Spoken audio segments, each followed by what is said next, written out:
Friends, welcome back to Sajana's kitchen. വളരെ സ്വീറ്റായിട്ടുള്ള ഒരു പോളയാണ് ഇന്ന് ഞാൻ തയ്യാറാക്കുന്നത്.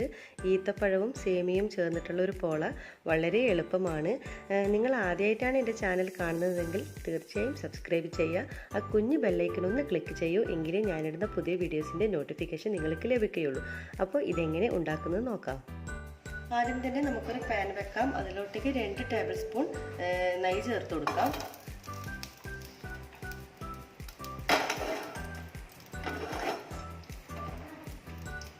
ഇതൊന്ന് മെൽട്ടായിട്ട് വരട്ടെ. അതുപോലെ തന്നെ കുറച്ച് ഓയിലും ഇതിലോട്ടേക്ക് ഞാൻ ഒഴിക്കുന്നുണ്ട്.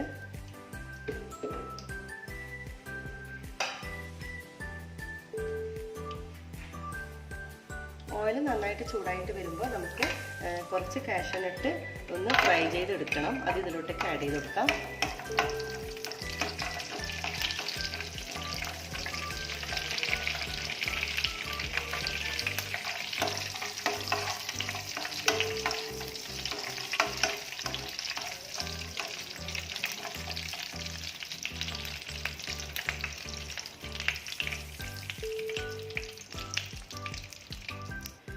നമ്മുടെ നട്ട്സ് ഒന്ന് നന്നായിട്ട് ഫ്രൈ ആയി വന്നിട്ടുണ്ട്. അതിൽ തന്നെ നമുക്ക് 2 ടേബിൾ സ്പൂൺ മുന്തിരി കൂടി ഇതിലോട്ടേക്ക് ആഡ് ചെയ്ത് കൊടുക്കാം. ഇതും കൂടി ഒന്ന് ഫ്രൈ ചെയ്ത് നമുക്കിത് മാറ്റി വെക്കാം. അപ്പോൾ നമ്മുടെ നട്ട്സും കിസ്മിസും നന്നായിട്ട് ഫ്രൈ ആയി വന്നിട്ടുണ്ട്. നമുക്കിതൊരു പ്ലേറ്റിലോട്ടേക്ക് കോരി മാറ്റാം. അപ്പോൾ രണ്ടും ഫ്രൈ ചെയ്ത് മാറ്റി വെക്കാം. ഇനി ഇതിലോട്ടേക്ക് ഞാനിപ്പോൾ 150 ഗ്രാം വെമർസെല്ലിയാണിത്. അത് ഇതിലോട്ടേക്ക് ആഡ് ചെയ്തിട്ട് നമുക്കൊന്ന് ഫ്രൈ ചെയ്തെടുക്കണം. നമ്മുടെ ഇതേ നെയ്യിലോട്ട് തന്നെ നമുക്കിത് ആഡ് ചെയ്ത് കൊടുക്കാം. നന്നായിട്ടിതൊന്ന് ഫ്രൈ ആക്കി ഒരു ലൈറ്റ് ബ്രൗൺ കളർ ആകുന്നത് വരെ ഇതൊന്ന് ഫ്രൈ ചെയ്തെടുക്കണം.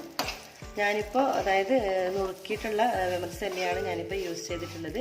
നീളമുള്ള വെമർസെല്ലിയാണ് നിങ്ങൾ യൂസ് ചെയ്യുന്നതെങ്കിൽ കൈകൊണ്ടൊന്ന് പൊടിച്ചെടുത്താൽ മതിയാകും. അപ്പോൾ നമ്മുടെ സേമിയ ഇവിടെ നന്നായിട്ട് ഫ്രൈ ആയി വന്നിട്ടുണ്ട്. ഇതിന് നമുക്ക് മാറ്റി വെക്കാം. ഇത് തണുക്കട്ടെ. അതുവരെ നമുക്കൊന്ന് തണുക്കുന്നത് വരെ നമുക്കൊന്ന് മാറ്റി വെക്കാം. ഒരു ബൗളിലേക്ക് ഞാനിപ്പോൾ ഒരു 3 മുട്ട എടുത്തിട്ടുണ്ട്. അതിലോട്ടേക്ക് 3 ടേബിൾ സ്പൂൺ പഞ്ചസാര ചേർത്ത് കൊടുക്കാം. ഒരു മുട്ടയ്ക്ക് 1 ടേബിൾ സ്പൂൺ എന്ന കണക്കിലാണ് ഞാൻ ചേർത്തിട്ടുള്ളത്. ഇനി ഇതിലോട്ടേക്ക് നന്നായിട്ടൊന്ന് മിക്സ് ചെയ്യാം.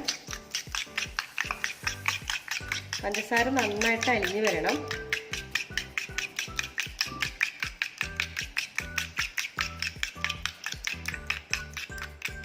പഞ്ചസാര നന്നായിട്ട് മെൽറ്റായിട്ട് വന്നിട്ടുണ്ട്. ഇനി ഇതിലോട്ടേക്ക് 3 ടേബിൾ സ്പൂൺ അതായത് മിൽക്ക് പൗഡർ ചേർത്ത് കൊടുക്കാം. എന്നിട്ട് ഒന്നും കൂടി നന്നായിട്ടൊന്ന് മിക്സ് ചെയ്യാം. ഇപ്പോൾ നമ്മുടെ മിൽക്ക് പൗഡറും പഞ്ചസാരയും നന്നായിട്ട് മിക്സ് ചെയ്തു. ഇനി ഇതിലോട്ടേക്ക് ഞാൻ ചേർത്ത് കൊടുക്കുന്നത് 10 ഈത്തപ്പഴമാണ് ചെറുതായിട്ട് കട്ട് ചെയ്തത്. അതും കൂടി ഇതിലോട്ടേക്ക് നമുക്ക് ആഡ് ചെയ്ത് കൊടുക്കാം. 10 എണ്ണമാണ് ഞാൻ എടുത്തിട്ടുള്ളത്. നന്നായിട്ടൊന്നും കൂടി മിക്സ് ചെയ്യാം.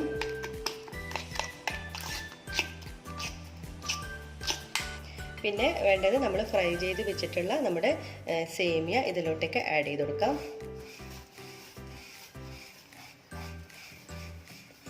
ഞാനിപ്പോൾ ഒരു 2 ടേബിൾ സ്പൂണോളം ഇവിടെ മാറ്റി വെച്ചിട്ടുണ്ട്. നമുക്ക് വയ്യ ഇതിൻ്റെ മുകളിലൊന്ന് ഡെക്കറേറ്റ് ചെയ്യാൻ വേണ്ടി കുറച്ച് മാറ്റി വെക്കാം. ഇനി നന്നായിട്ട് നമുക്കൊന്ന് മിക്സ് ചെയ്യാം. നമ്മുടെ ഈ സേമിയും നമ്മുടെ ഡൈസും എല്ലാം കൂടി ഒന്ന് നന്നായിട്ട് മുട്ടയിൽ നന്നായിട്ടൊന്ന് മിക്സായി വരണം.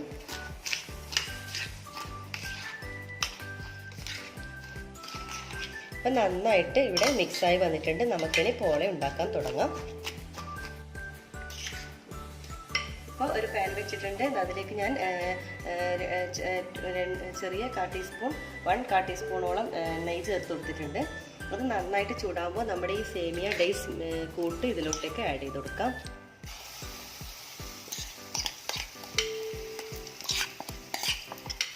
എന്നിട്ട് എല്ലാ ഭാഗത്തോട്ടേക്കും ഇത് നിരപ്പാക്കി കൊടുക്കണം. സേമിയ ആയതുകൊണ്ട് അവിടെ ഇവിടെ ആയിട്ട് ഇങ്ങനെ കട്ട പിടിച്ചിട്ടുണ്ടാവും. അതിപ്പോൾ എല്ലാം കൂടി ഒന്ന് നിരപ്പാക്കി കൊടുക്കാം.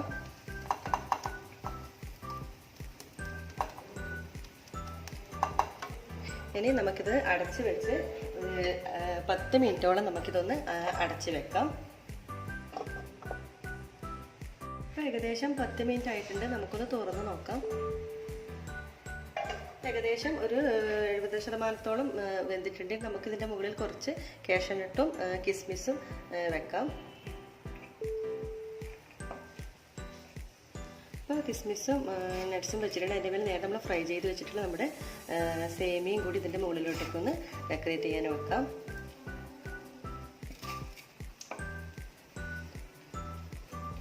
ഇത് നമുക്ക് അടച്ച് വെച്ച് ഒരു 5 മിനിറ്റും കൂടി നമുക്കിതൊന്ന് അടച്ച് വെച്ചൊന്ന് വേവിക്കാം. അപ്പോൾ നമ്മുടെ പോളിപ്പോൾ ഒരു 5 മിനിറ്റ് ആയിട്ടുണ്ട്. ഇപ്പോൾ നന്നായിട്ട് തന്നെ ഇത് വെന്ത് വന്നിട്ടുണ്ട്. നമുക്കിനി ഒരു സെർവിംഗ് പ്ലേറ്റിലോട്ട് മാറ്റാം.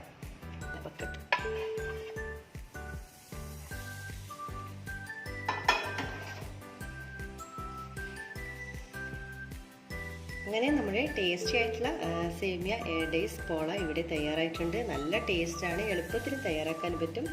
ഗസ്റ്റൊക്കെ വരുമ്പോൾ ഒരു വെറൈറ്റി ആയിട്ട് നമുക്ക് തയ്യാറാക്കാൻ പറ്റുന്ന നല്ലൊരു സ്വീറ്റ് റെസിപ്പിയാണ് കേട്ടോ.